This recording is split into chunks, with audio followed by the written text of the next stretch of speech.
dorks, dweebs, nerds, and geeks. Now, I'm not going to say that we're dorks. That would be worse than a gaffe, because it's not true. And I'm not going to say we're dweebs, same thing. I'm not going to say we're nerds, same thing.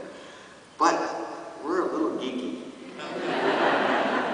You know what I'm saying? We're a little geeky. I'm not calling anybody a geek, please. Don't throw rotten fruit, but you know, what did Friman say today? Well, he called all of us geeks for starts. We're a little geeky. Now, geeks have some tremendous qualities. One, they tend to be very smart. We're very smart. But geeks, they're not very interested in how smart other people are. They take no interest in that. Geeks are obsessional about being right or correct. And, you know, we're obsessional about being right or correct. But geeks tend to not be that interested in how right or correct other people are, even seeing their rightness or correctness. Geeks like to win. We like to win. But geeks are not that interested in winning people over. And sometimes it seems like we're not that interested in winning people over. Now, a geek in high school usually won't end up with any friends unless that geek makes a friend with a socially successful other. And that socially successful other will then market the geek to all of his friends or her friends. And everybody will see the geek's attributes. But the geekkeeper herself can't do that because their personality lacks a marketing function. I say we lack a marketing function to a very large degree. That's my point here. We're a little geeky. We don't market ourselves very well. We have a lot to market. Now, I've got a picture of bottled water up here. Because a lot of us drink bottled water. Pay 75 cents, $1 for a pint of water.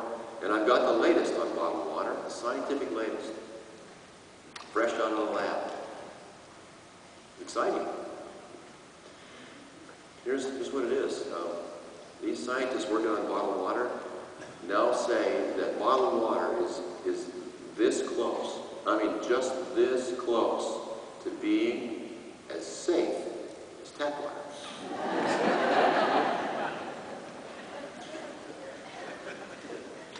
So you're paying 75 cents to $1 for a pint of what you can get for free right out of the tap. Why? Because it is marketed so well. It's fresh. It's spring-like. It's pure. It's clean. It's safe. Yeah, it's all those things. Almost.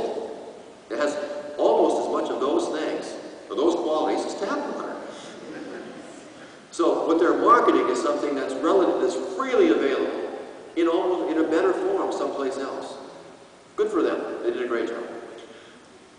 But what I said we have and it isn't being marketed, I talked about it when I first started. This is one of the most powerful ideas ever invented by mankind.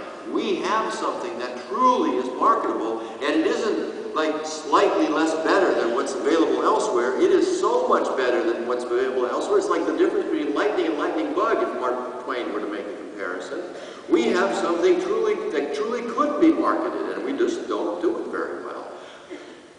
Other organizations that work in areas similar to our own come over and look at our wares, because they know we got stuff. You know, geeks always have stuff.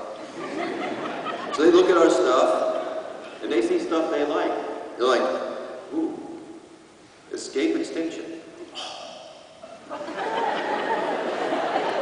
And they take that back to where they work, and they give that to their marketing department, and they repackage it, and now, what is it?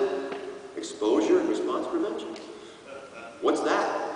I'll tell you what that is. That is a foundational component of a field of psychology, the biggest field of empirically derived psychology in the world, called cognitive behavior therapy, a foundational component of a society as big as ours called the Association for Behavior and Cognitive Therapy. It is the source of myriad tenured minds, professorships, studentships, classes, courses, books, chapters, and millions of red dollars, and our fingerprints aren't anywhere on it.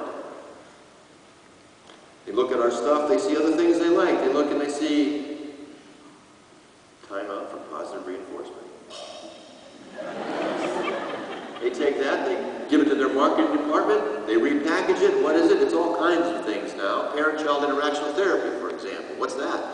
The most widely used, empirically supported treatment for oppositional behavior in children in the world.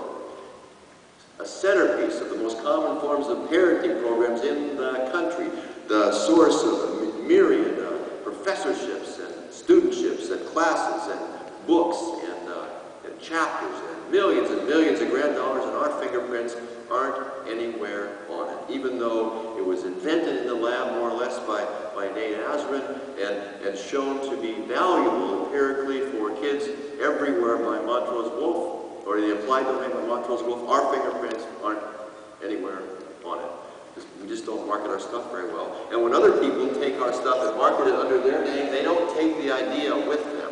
That's the problem. Well, here's an example of the contrary. Toilet training in less than a day. Now this is an example of brilliant marketing. This is brilliant packaging. You see what it says there, that little blue, what do you call that, egg? It says 2 million copies sold. This is a long time ago. It could be upwards of 3 million copies now. You have any idea what that means? You have any idea? You get the scope of that? Let me help you with that. Take all the behavior analytic books that you want and you have, put them in a pile. Take all the behavior analytic books that you want and don't have, put them in the pile. All the behavior analytic books that you don't have, but don't want, but do have, put them in the pile. And all the behavior analytic books that you don't have and don't want, put those in the pile. So you got a big pile of books here. And that pile will not have sold 3 million copies. This is just one paperback book in one subject area. Well, how did that happen? Well, it's marketed exceptionally well. It says right there, toilet training in less than a day. Everybody has to toilet train their children. Nobody wants to take very much time doing it. This makes that promise. It's exceptionally well marketed. By the way, Nate Asrin and Dick Fox are brilliant marketers.